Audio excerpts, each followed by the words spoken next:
дар шаҳру деҳоти Исфара ҷиҳати истиқболи сазовори ҷашни 35-солагии истиқлолияти давлатии ҷумҳурии Тоҷикистон маъракаи ободонӣ вусъати тоза мегирад. Бо мақсади бо дастовардҳои арзанда истиқбол намудани ин сани муҳими тарихӣ мувофиқ ба нақшаи чорабиниҳои ҷашнии мақомоти иҷроияи ҳокимияти давлатии шаҳр бояд сохтмон аз навсозӣ ва таъмиру тармими зиёда 900 адад иншоотҳои муҳими дорои аҳамияти иқтисодиву иҷтимоӣ ва фарҳангӣ анҷом бигиранд. Дар ин радиф тавассути ҷалби маблағҳои буҷети ҷумҳуриявию вилоятӣ ва маҳаллӣ ҳамчунин сармоягузории бахши хусусӣ, сохтмону таъмири биноҳои истиқоматии бисёр ошона, мактабу биноҳои иловагии таълимӣ, корхонаҳои истеҳсолӣ, муассисаҳои тиббӣ ва марказҳои савдову хизматрасонӣ дар назар дошта шудааст. Баҳри истиқболи сазовори ҷашни бузурги истиқлол ва дар пайгирӣ аз даъвати асосгузори сулҳу ваҳдати миллӣ, пешвои миллат, президенти мамлакат муҳтарам Эмомалӣ Раҳмон, соҳибкорони шаҳр бо нишони дастгирии сиёсати дурусти ҳукумати ҷумҳурии Тоҷикистон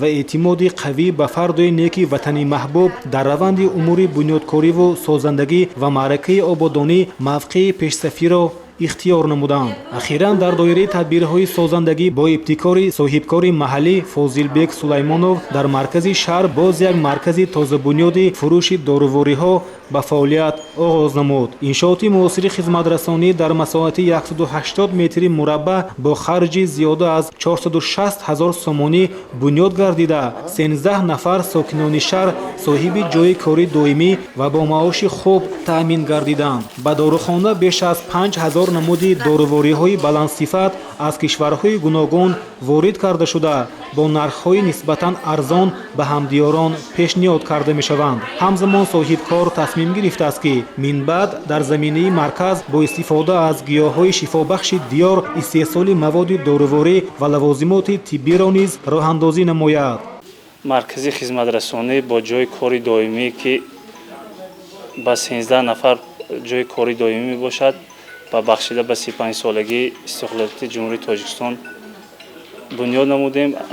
Пешвои муаззами миллат дар паёмҳои хеш бисёр таъкид мекунанд ки ҷавонон ояндаи миллатанд. Ин гувоҳӣ аз он медиҳад ки мо дар ҳақиқат пайрави пешвои муаззами миллат буда ҳар як паёмҳои он касро дар амал бояд нишон диҳем. Марказе ки мо бунёд намудем, ба кор шурӯъ кардем барои беҳбудии сатҳи зиндагии мардум буда бо тамоми намуди маводҳои дорувории хушсифат таъмин карда мебошад. Корхонаи мо 24 соата яъне ки шабонарӯзӣ амал менамояд.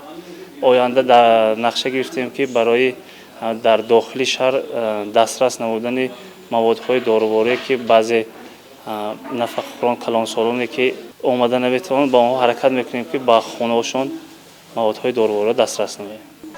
Маркази хизматрасонӣ бо сифати баланд бунёд карда шуда ба маркази шаҳр зебогии дигар зам намудааст ки ин нишона аз татбиқи амалии сиёсати созандаи ҳукумати ҷумҳурии Тоҷикистон мебошад. Арзи ҳастӣ намудани иншоотҳои муҳими дорои аҳамияти иқтисодиву иҷтимоӣ ва фарҳангӣ ба амалӣ шудани ҳадафи асосии ҳукумати мамлакат, пеш аз ҳама ба баланд бардоштани сатҳи некуаҳволии мардум ҳарчи бештар бо шуғл фаро гирифтани аҳолии қобили меҳнат ва дар маҷмӯъ расидан ба сатҳи зиндагии шоистаи сокинони мамлакат мусоидат хоҳад намуд.